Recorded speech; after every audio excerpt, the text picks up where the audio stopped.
Genesis chapter 3. Now the serpent was more crafty than any of the wild animals the Lord God had made. He said to the woman, "Did God really say, 'You must not eat from any tree in the garden'?" The woman said to the serpent, "We may eat fruit from the trees in the garden. But God did say, 'You must not eat fruit from the tree that is in the middle of the garden, and you must not touch it, or you will die.'" "You will not certainly die," the serpent said to the woman, "for God knows that when you eat from it, your eyes will be opened, and you will be like God, knowing good and evil." When the woman saw that the fruit of the tree was good for food and pleasing to the eye, and also desirable for gaining wisdom, she took some and ate it. She also gave some to her husband who was with her, and he ate it. Then the eyes of both of them were opened, and they realized they were naked.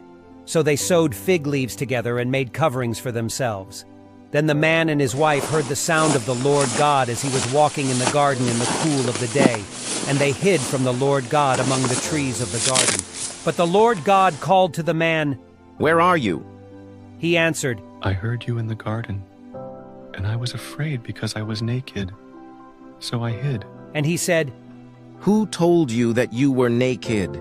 Have you eaten from the tree that I commanded you not to eat from?" The man said, "The woman you put here with me, she gave me some fruit from the tree, and I ate it."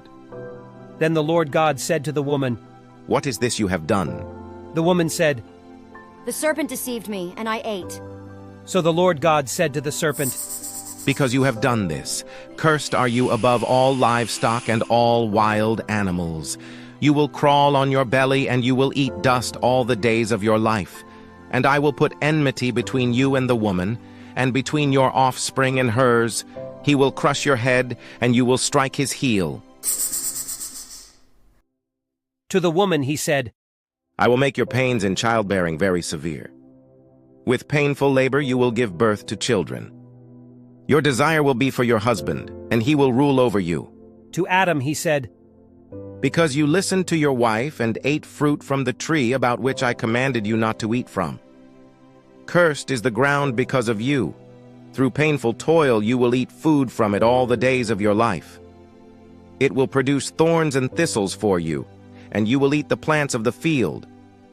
By the sweat of your brow you will eat your food until you return to the ground, since from it you were taken. For dust you are, and to dust you will return." Adam named his wife Eve, because she would become the mother of all the living. The Lord God made garments of skin for Adam and his wife and clothed them. And the Lord God said, "The man has now become like one of us, knowing good and evil.